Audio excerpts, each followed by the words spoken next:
Bonjour, alors vous n'êtes pas du tout sur la radio de Raymond, mais c'est un petit clin d'œil pour Steven, qui a eu la gentillesse de témoigner, comme vous tous d'ailleurs, donc je vous remercie beaucoup.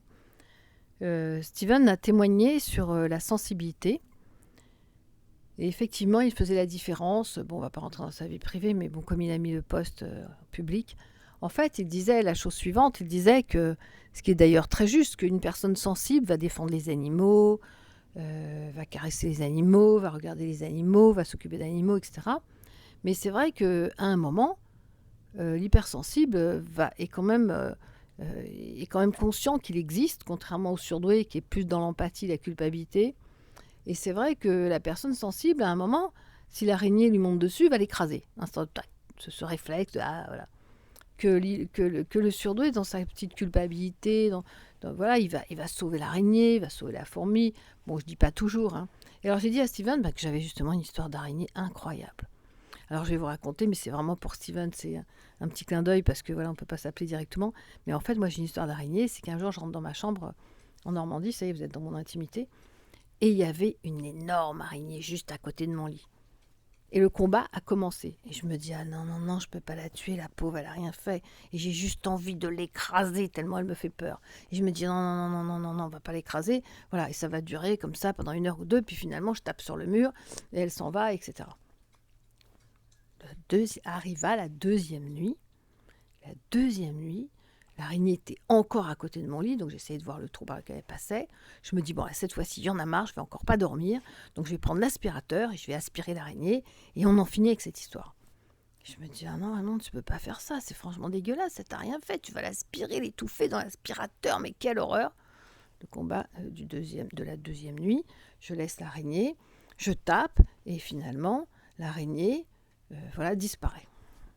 Arrive la troisième nuit, je vais me coucher, je me dis, oh non, c'est vrai qu'il y a l'histoire de l'araignée, elle va pas encore être là ce soir. Et l'araignée, elle était encore là ce soir. Vous savez, cette araignée bien grosse, avec un corps bien noir, des pattes et tout, bon bref.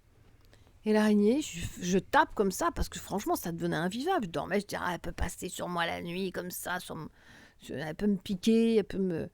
Je me dis, ah, c'est pas possible, cette fois-ci, je prends l'aspirateur, je ferme les yeux, hop, et j'aspire. Je me dis, non, Raymond, tu peux vraiment pas faire ça. Voilà, je tape, et finalement, l'araignée, elle monte au plafond, il y a du tissu dans ma chambre au plafond.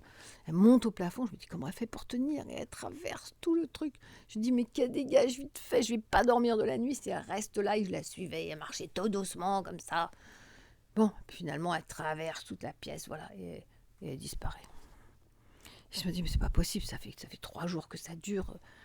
Bon, je me dis, bon, allez, on se calme, allez, c'est pas grave. C'est pas grave, c'est qu'une araignée, puis voilà, elle est vivante, tu l'as sauvée, tu l'as pas tuée, elle a sa vie, t'as la tienne, chacun son truc. Elle te dérange pas, après tout, c'est elle est au plafond, mais si elle tombe comme ça, flaf, oh mon Dieu. Voilà. Et puis finalement, le dernier jour, je rentre dans ma chambre, on avait rigolé, il y avait des amis et tout. Ah putain, je vois l'araignée, elle était sur le rideau. Là, je dis, non, c'est bon, tu vas pas me pourrir la vie, toi, je n'en peux plus que tu sois là. Alors, le dernier jour, qu'est-ce que j'ai fait? J'ai pris l'aspirateur, et puis elle a disparu. Je me suis recouchée, je me dis putain, mais elle est derrière le rideau, dans les plis du rideau, ça veut dire que la nuit elle peut monter encore entre le plafond, le côté, le lit, sur ma tête, mon oreiller. Je me suis dit, ah non, c'est pas soutenable, hein.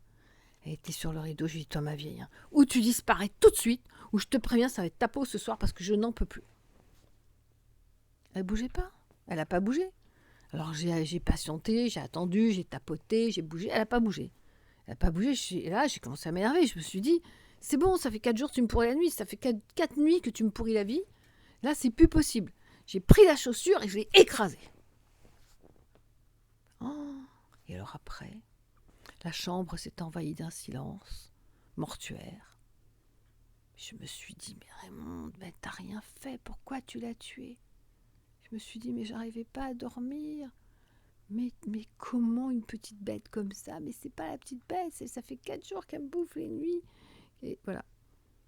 Finalement, je me suis endormie en disant, oh, elle n'est plus là. Voilà, l'araignée avait disparu, c'était le mot de la fin. Et effectivement, je suis rentrée dans un problème pas possible. Stevens, alors que quelqu'un de sensible, il prend la chaussure, paf, il écrase l'araignée, il va se coucher. Donc voilà, c'est pour vous. C'est pour toi, Steven, cette petite histoire, je te l'offre. Et je vous embrasse tous très fort. Merci pour tous vos messages. Merci à Raphaël qui a accepté de témoigner. Et oui, on est des grands sensibles. On est un peu idiots, non? Vous trouvez pas? On est un peu bébêtes, hein, finalement. Bisous.